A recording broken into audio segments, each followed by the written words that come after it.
Bonsoir à tous, bienvenue à cette nouvelle édition de Lundi Sport. Je suis encore une fois honorée de vous retrouver en ce lundi. Je suis avec Brice Kouassi, bonsoir. Bonsoir Fatima, heureux de te retrouver. Bonsoir Salif, bonsoir à tous. Tout le plaisir est pour moi. Bonsoir Salif.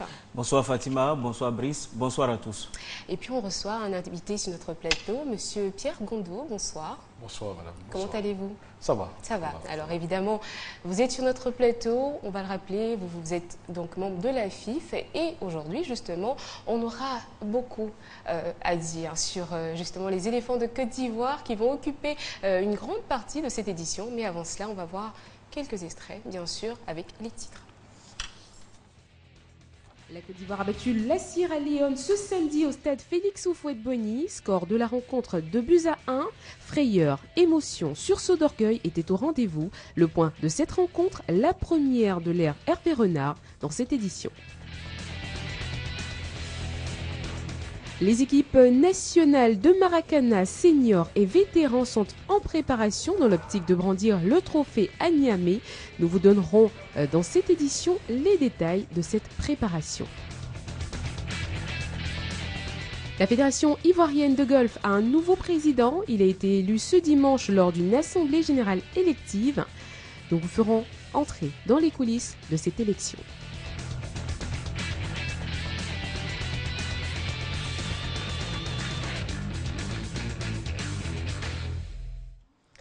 Évidemment, je vais commencer tout de suite par Monsieur Pierre Gondot. Dites-nous la prestation des éléphants qu'on a eue. Vous êtes satisfait ou il y a des choses à dire? Écoutez, moi je pense que ce match, je peux dire, c'est pour moi la première victoire contre Ebola. Parce que le premier défi d'abord c'était de l'organiser. Et puis ensuite le second c'était de prendre les 3 points. 3 points. Donc nous sommes satisfaits à ce niveau-là. À ce niveau-là. Bon, d'ailleurs, j'avais prévenu avant de prendre l'antenne sur ce plateau, on a tous en fait des petits macarons parce qu'on a décidé nous aussi de dire stop à Ebola. Évidemment, on compatit par rapport à tous les pays qui sont touchés, endeuillés par cette épidémie. On espère bien sûr qu'on va trouver un remède très très bientôt. Même Monsieur Pierre Gondot, c'est vrai qu'il a organisé le match des éléphants, mais il n'a pas son macaron sur notre plateau. J'en ai pas eu. Bon, je vais après, je voilà. vais être gentil pour une fois, je vais laisser passer, mais on D'accord. reviendra bien sûr sur ce sujet. Alors, Salif, évidemment, on a eu la première sélection d'Hervé Renard. Qu'est-ce que vous avez à dire à ce niveau-là? Il y a beaucoup de choses à dire, mais ce qu'il faut retenir déjà, c'est qu'il y a eu une bonne entrée du jeune Franck Kessié, 18 ans. C'était peut-être pas évident pour certains. Vous voyez même que Hervé Renard n'a pas sélectionné tous les jeunes qu'il a appelés, mais s'il a eu confiance en celui-là et qu'il a essayé aussi de démontrer qu'il était la personne la mieux indiquée, on ne peut que dire Dieu merci. Vraiment, c'est une entrée salutaire pour moi. Il y a eu beaucoup de nouveaux lors de cette rencontre. Est-ce qu'ils ont apporté ce qu'on attendait d'eux? Moi je dirais un baptême de feu réussi pour Hervé Renard parce que l'essentiel dans ce match, vous savez, ce genre de compétition peut entamer avec une victoire, quel que soit le résultat. Le plus important, c'est de commencer par une victoire. C'est vrai qu'on a eu un début poussif, difficile, laborieux en première mi-temps face à une équipe bien compacte de la Sierra Leone. Mais ce qui m'a plu d'entrée, c'est le système changé par Hervé Renard. Aujourd'hui, on revient au système bien connu des Ivoiriens, le 4-4-2 qui nous avait manqué à un moment donné. Donc on a vu une équipe de Côte d'Ivoire qui aujourd'hui a réussi quand même malgré des changements. On parlait tout à l'heure de Franck Kessié, la première également de ce jeune joueur du Stella Club d'Adjamé. Ça montre évidemment que les locaux, il y a du talent ici, on ne cesse de le dire. Doumbia Seydou, ça montre évidemment que Sabila Mouche avait tort de ne pas envoyer Doumbia Seydou à la Coupe du Monde. C'était un Hervé Renard qui a osé faire des changements, osé mettre des cadres à l'écart, oser évidemment chercher à reconstruire. L'équipe est en chantier, c'est ce qu'il faut noter. Mais le plus important dans ces éliminatoires, c'était de bien commencer. Et la Côte d'Ivoire commence par une victoire face à une équipe qui n'est pas une équipe facile à jouer, la Sierra Leone. Bravo à Hervé Renard. Et vous l'avez dit, la Côte d'Ivoire a donc entamé les phases qualificatives de la CAN 2015 par une victoire. La CAN se déroulera au Maroc, je le rappelle. La Côte d'Ivoire est logée dans le groupe D et rencontrait donc ce samedi la Sierra Leone 2-1. C'est bien sûr la Côte d'Ivoire qui l'a emporté. Anne-Marie Nguesson et Eliane Tapé reviennent pour nous sur les moments forts de cette rencontre. Bonne entrée pour la Côte d'Ivoire dans les éliminatoires de la CAN 2015, quoique ce fut laborieux. Menés au score, les poulains d'Hervé Renard ont su réagir pour battre finalement la Sierra Leone 2-1 samedi au stade Félix Houphouët-Boigny lors de la première journée de ces éliminatoires. Avec une charnière centrale inédite composée de Franck Kessié et Serge Aurier, les éléphants ont eu du mal à dérouler leur jeu en première période, surtout avec une attaque en mal d'inspiration. Salomon Kalou bute sur le portier sierra-léonais à la 9e minute. Bonnie Wilfried, sur un bon service de Max Gradel à la 30e minute, manque le cadre de la tête. La 35e minute ne sera pas non plus le bon moment pour les Ivoiriens, puisqu'une fois de plus, le nouveau sociétaire de Hertha Berlin, idéalement servi par Max Gradel, envoie le ballon dans les airs. La Sierra Leone n'en demande pas tant et saisit la première occasion qui se présente à elle à la 43e minute pour ouvrir le score grâce à Alassane Camara. En seconde période, les éléphants présentent un autre visage après les changements opérés par Hervé Renard. Doumbia Seydou et Bamba Suleiman remplacent Salomon Kalou et Djadjedji. Coaching gagnant pour Hervé Renard puisque Doumbia Seydou égalise à la 63e minute sur un beau centre de Serge Aurier. Gervinho, qui a marqué cette rencontre par ses accélérations et ses passes en retrait, inscrit le but victorieux à la 68e minute. Les éléphants avec leur capitaine Yaya Touré vont par la suite gérer la rencontre jusqu'au coup de sifflet final. Premier test réussi donc pour Hervé Renard et ses poulets qui doivent travailler plus pour rester dans cette dynamique lors de la deuxième journée mercredi face aux Lions indomptables du Cameroun. Messieurs, lors de cette première mi-temps, on a eu l'impression de revivre un peu tout ce qu'on n'avait pas envie de vivre, qu'on a connu par exemple lors du mondial au Brésil. On a eu une première mi-temps de toutes les frayeurs. Comme l'a dit tout à l'heure Anne-Marie, ça a été l'axe était indécis. Ça a été vraiment quelque chose de nouveau. Hein. Le positionnement d'Aurier-Serge, il ne faut pas le cacher. C'est vrai que tout n'a pas été parfait dans cette équipe des éléphants. C'était osé de la part de Sabri Lamouchi. Aurier ne s'est jamais... Hervé Renard, j'ai encore quoi avec Sabri Lamouchi. Donc c'était un peu osé. Il n'a jamais joué à ce poste-là. On l'a mis évidemment axial. Ça a un peu perturbé le jeu. Diaguégué, qui avait en charge d'aider offensivement et souvent de soutenir derrière, n'a pas véritablement fait le boulot. Et on a eu une première mi-temps assez difficile, mais également l'image du premier mi-temps, c'est le positionnement, il ne faut pas le cacher, de Yaya Touré, qui était un peu plus défensif qu'offensif. Et donc, on avait du mal à trouver la liaison entre le milieu et l'attaque. Et on avait un Salomon Kalou pas dans les grands jours. On a vu un Bonnie Wilfried Esselé devant. Donc, c'était une équipe assez, pas trop en forme, mais en première mi-temps qui a joué, c'est qui a laissé le temps à Sierra Leone de dérouler. Est-ce qu'on ne peut pas mettre ça sur, évidemment, les championnats qui n'ont pas vraiment repris, quand on sait qu'il y en a quand même certains joueurs qui sont en train d'être transférés, qui n'ont pas eu de temps de jeu. Est-ce que ça n'explique pas un peu cette lourdeur qu'on a connue en première mi-temps? Pourquoi Salif le sait, Bérina l'a expliqué aussi. Enfin, je pense qu'il y a eu plusieurs raisons qui ont motivé ces problèmes-là. Mais Hervé Renard, il est revenu en conférence de presse, il a insisté pour dire que rien n'a marché comme il l'entendait. Dans le jeu, dans son système, il a eu les joueurs pratiquement pendant une semaine ici à Abidjan, je pense bien. Ah, même pas, ils sont plus d'une semaine, je mardi, pense. Voilà, et rien n'a fonctionné comme il l'entendait, c'est dommage. Et il est malheureux. Moi, je l'ai vu râler à la mi-temps. Je n'ai jamais vu vraiment un entraîneur aussi énervé en première mi-temps. À la mi-temps, lorsque j'étais dans la même courante pour Radio Côte d'Ivoire, je partais l'interroger. Il dit Brice, je répondais après, mais il était très très énervé. On a senti que ça a parlé, ça a vraiment échangé dans les vestiaires. Et du coup, lorsqu'il a fait, il n'a pas attendu à la deuxième mi-temps. Changement immédiat, Salomon Kalou sort, il fait rentrer Bonnie Wilfried. En même temps, il enchaîne avec le repositionnement normal de Aurier-Serge, coaching gagnant, parce que ça change pratiquement toute la donne dans la deuxième période. Mais ça montre le caractère et l'esprit de coaching. Je le disais tantôt à des personnes ce soir d'ailleurs. Autant au mondial, on fait 2 erreurs de changement face à l'équipe de la Grèce. Autant face à la formation de la Sierra Leone, Hervé Renard réussit à faire 2 changements importants qui font la différence dans ce match. Alors selon mes indiscrétions, ce changement était prévu, on reviendra bien sûr sur ça. Que dites-vous de ce nouveau capitaine des éléphants, Yaya Touré, on va en parler, qui a fait une prestation pas très bonne? Non, moi je ne dirais pas mitigé parce que, comme il a dit, la configuration du j'ai pas l'habitude de commenter techniquement les matchs. Ah ben là, je ne le fais pas, mais je vous dis que en première mi-temps, Yaya était un peu derrière. Et quand il a fallu jouer, Yaya s'est repositionné, il a donné du ballon. Donc, pour moi, ce qu'il faut ajouter, j'allais dire parler un peu de la lourdeur, vous savez que nos joueurs, surtout ceux qui jouent, j'allais dire, dans les grands clubs viennent de finir leur préparation et ce n'est pas vraiment encore à 100%, donc ils ont encore la charge de travail de préparation dans leurs jambes. Il faut attendre dans un mois pour peut-être au second match pour voir. Est-ce qu'on aura le temps d'attendre quand on sait qu'on a déjà un match mercredi qui est déjà à haut risque parce qu'on joue quand même le Cameroun? Est-ce qu'on aura le temps d'attendre? On n'aura pas le temps, j'allais dire, parce que les échéances sont là. Mais le fait est que, j'allais dire, tous les sportifs le savent, quand vous finissez une préparation, il faut des semaines, il faut des matchs pour pouvoir absorber la charge de travail que vous avez fait. D'accord. C'est juste technique, c'est ce que je dis. On va revenir dans la récupération. Il y a un plan de récupération au niveau de la fédération pour cette équipe. On va revenir sur cette question de récupération parce qu'on a le match, donc on va en parler dans quelques instants. Saïf, vous vouliez intervenir Oui, tout je à ne l'heure? pense pas qu'il faut blâmer Yaya Touré pour l'avoir vu. Et c'est quelqu'un qui a essayé de prendre son rôle de capitaine au sérieux. Plusieurs fois, il est monté dans la défense, il est monté en attaque, il a essayé de donner le ton. Mais il faut dire que l'équipe peinait parce qu'il y a beaucoup de cadres qui sont absents et ils sont en train de reconstituer au fur et à mesure le système. Et je pense que ça va prendre au fur et à mesure. Je vais vous laisser le temps de réfléchir en tout cas sur le capitana parce qu'on aurait pu le laisser. Est-ce que Yaya Touré était obligé de prendre le brassard de capitaine? On en parlera dans quelques instants. Mais on a sorti quand même quelques propos de la conférence de presse d'après-match.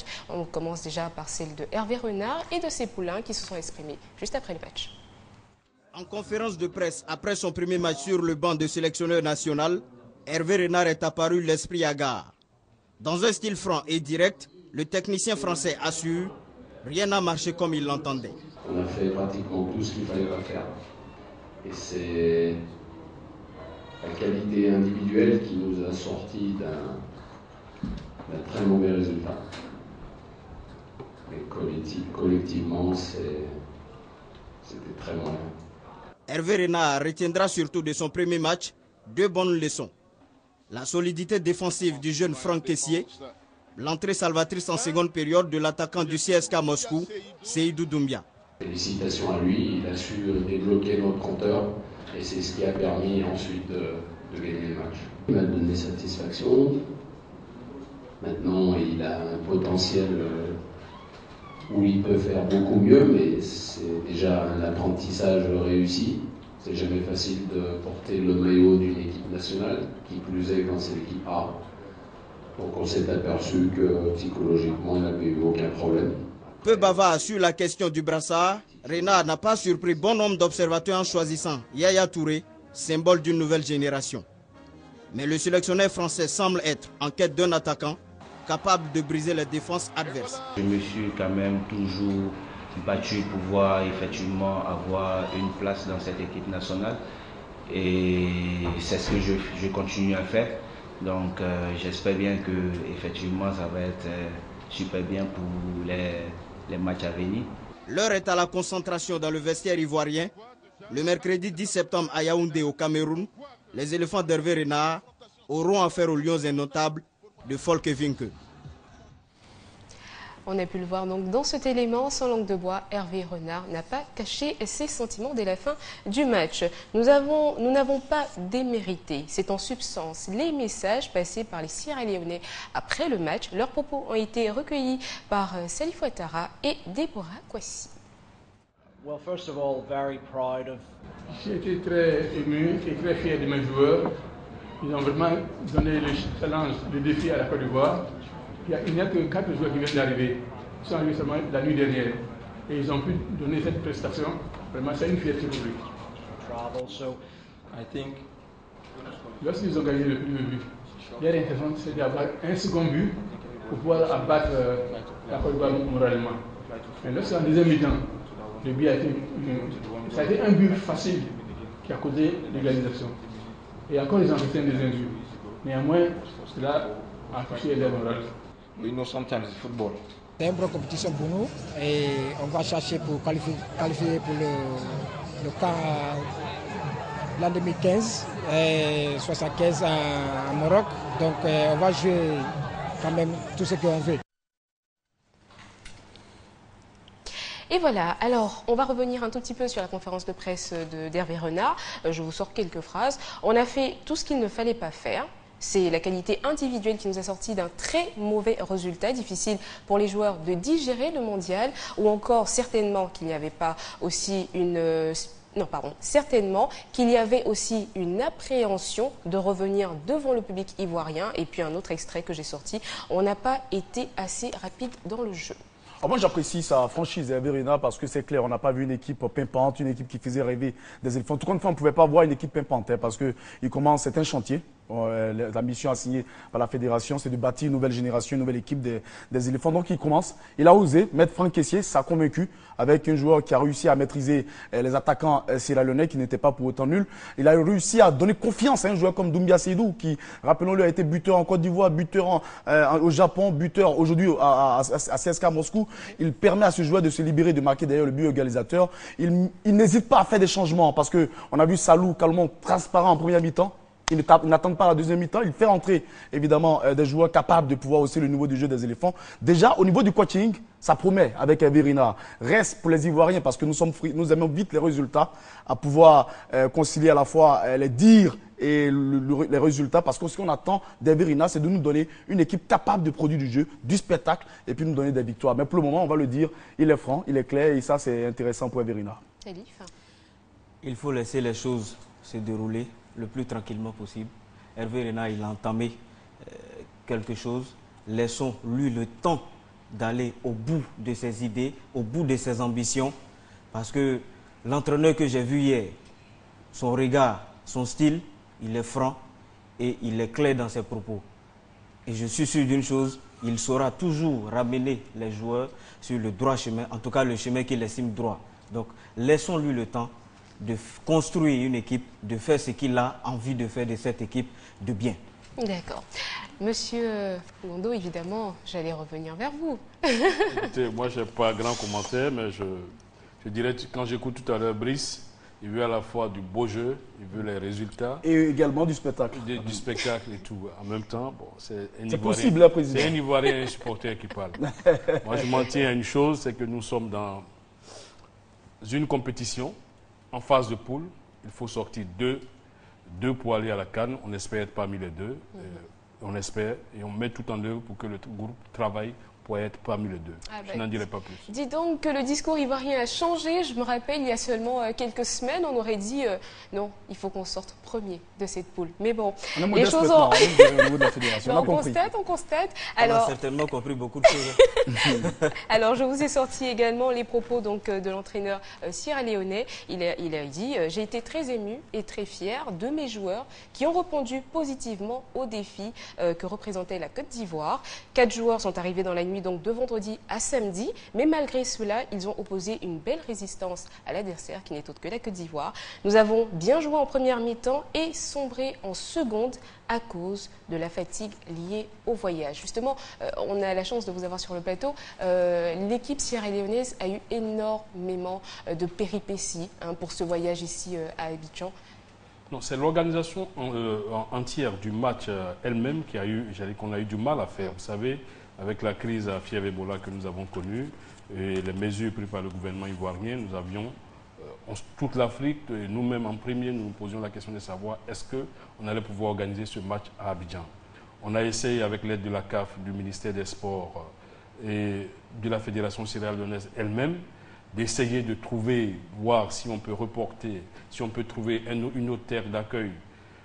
Finalement, le gouvernement a accepté d'organiser ce match sans prendre le risque de mettre les populations ivoiriennes en danger face à la menace d'Ebola.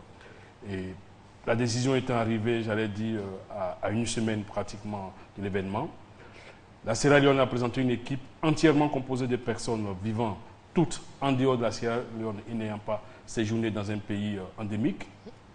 Donc ils sont arrivés en fonction des vols par à coup. Ça a été difficile pour eux, mais comme je dis, c'était le défi à relever face à la maladie, c'était le défi à relever pour faire ce match ici à Abidjan. Et Dieu merci, on a pu relever ce défi. On remercie les autorités pour bonne compréhension de ce dossier. On remercie la Fédération Sierra Leone pour sa collaboration et on remercie, j'allais dire, le public ivoirien qui est venu supporter les éléphants. D'accord. Alors, j'ai une petite question, mais on va la poser tout à l'heure, évidemment. Alors, après la victoire des éléphants, Sébastien Ouignan a recueilli quelques impressions. Profane, entraîneur, dirigeant de club, se prononce. C'est la rentrée des classes pour nous qui aimons supporter les éléphants. On a eu beaucoup de frayeurs, mais je pense qu'il y a des signes qui sont encourageants. Il y a des signes qui donnent beaucoup d'espoir et nous pensons qu'avec cette nouvelle équipe, la jeunesse ivoirienne peut encore réapprendre à croire à cette équipe. Et vous savez, entre les éléphants et les Ivoiriens, c'est un pacte d'amour, c'est un mariage. Nous serons là encore pour les pousser, pour que nous puissions encore ramener une seconde coupe pour la Côte d'Ivoire et pour le bonheur de la Côte d'Ivoire et pour tous les Ivoiriens. Il faut dire que les éléphants se sont fait peur avant de se retrouver dans ce match. Mais la suite nous situera sur leur valeur réelle. Et je pense que les 3 points, c'est bon à prendre. On est heureux d'avoir pris 3 points, surtout qu'on était mené par les Lions Stars. Je crois qu'ils sont venus avec l'orgueil, parce que le match était entouré déjà de beaucoup de suspicions au départ. Mais il faut dire bravo aux jeunes gens, ce n'était pas facile. Et je suis doublement heureux que je vois que mon jeune joueur qui a tenu la baraque. Et c'est vraiment un plaisir immense. Je le dis avec toute ma conviction. On a eu 3 points, c'est très bon point de vue. Pour l'entraîneur, c'est très bon. Et puis maintenant, après ça, il est fixé là maintenant. Il va commencer à serrer les points qui sont à serrer, à desserrer les points qui sont à desserrer. Et nous avons trouvé une équipe équilibrée, depuis la défense, milieu de terrain et l'attaque. L'essentiel, c'était de pouvoir gagner déjà. Parce que le fait d'avoir encaissé en première mi-temps et pouvoir remonter était d'abord la difficulté. On a pu le faire. Et je pense que les remplacements ont été bien judicieux. Ce qui a permis à l'équipe de se retrouver et puis d'être dans les meilleures conditions pour la victoire. Je sais que tous les Ivoiriens ont tremblé, mais n'oubliez pas que c'est le premier match sous l'ère Hervé Renard. Il a eu son groupe que depuis mardi. Donc les choses vont prendre, la mayonnaise va prendre. Mais pour l'instant, il faut se donner du temps, ça va aller. Je pense on a pris les 3 points, on est en compétition. Pour nous, c'est l'essentiel. C'est une nouvelle équipe qui se met en place. Il fallait assurer le résultat et nous l'avons réussi. Maintenant, l'entraîneur il a encore quelques jours à travailler avec les joueurs avant de faire le déplacement de Cameroun. Je crois que c'est un début, il faut être patient. Le temps qu'il connaisse son équipe, le temps qu'il mette en place les combinaisons qui vont nous permettre d'être bien rodés et puis de bien aborder les autres matchs. Mais ce qui est important aujourd'hui d'entrer, il fallait prendre les 3 points avant le déplacement, se mettre en confiance. Je pense que c'est le plus important. Merci au public qui est venu et nous allons continuer à travailler. Je pense que cette équipe est en train de se construire et va nous apporter beaucoup de bonheur.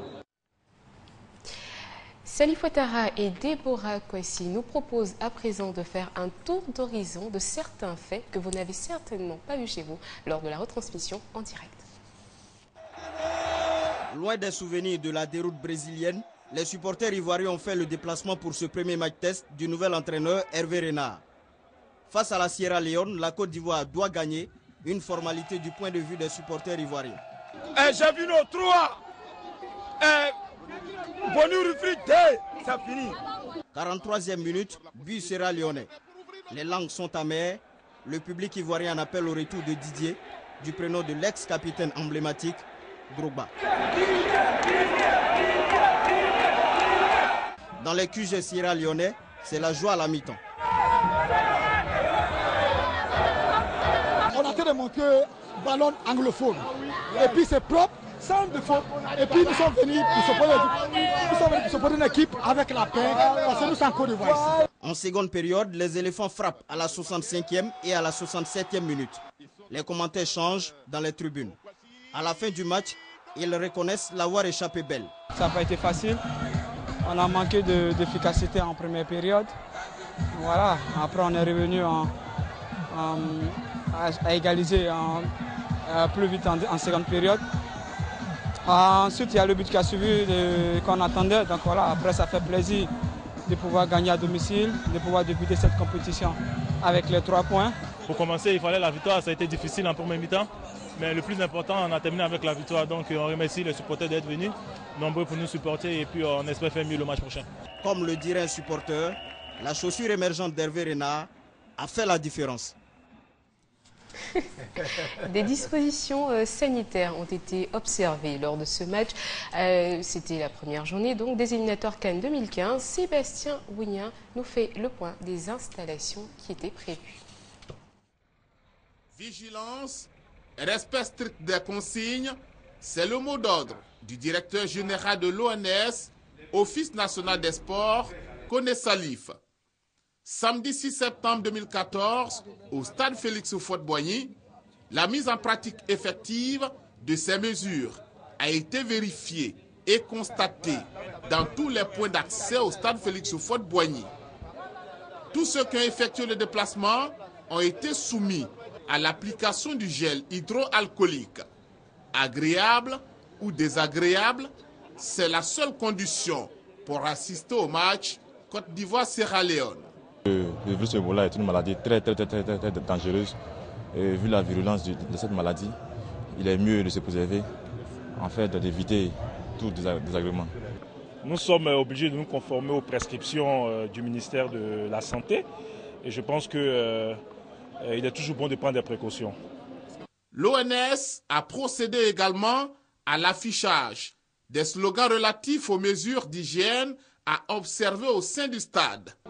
Des dispositions du gel hydroalcoolique et de produits phytosanitaires dans les toilettes du stade. 37 personnes ont été mobilisées. On a constaté qu'il y a vraiment eu beaucoup de changements au niveau de l'entretien. Avec l'arrivée de nouveaux produits, compte tenu de la maladie qui existe, vraiment l'entretien est au top. Là, j'avais des désodorisants pour nettoyer les mains. Toutes les décisions ont été prises vraiment. Je me sens vraiment fier de cela. Le directeur de l'ONS, Koné Salif, a mis l'accent sur la collaboration et l'esprit de responsabilité constaté après plusieurs contrôles des agents cooptés à l'application stricte des consignes. Nous avons constaté que tout le monde se pliait aux consignes qui ont été données et tout le monde a accepté le gel, tout le monde a accepté de porter des gants. Donc c'est un réel plaisir pour nous. Cela démontre le patriotisme de l'Ivoirien. L'ONS, l'INHP et la FIF ont tout mis en œuvre pour dire au virus Ebola, tu ne passeras pas par le sport, tu es vaincu.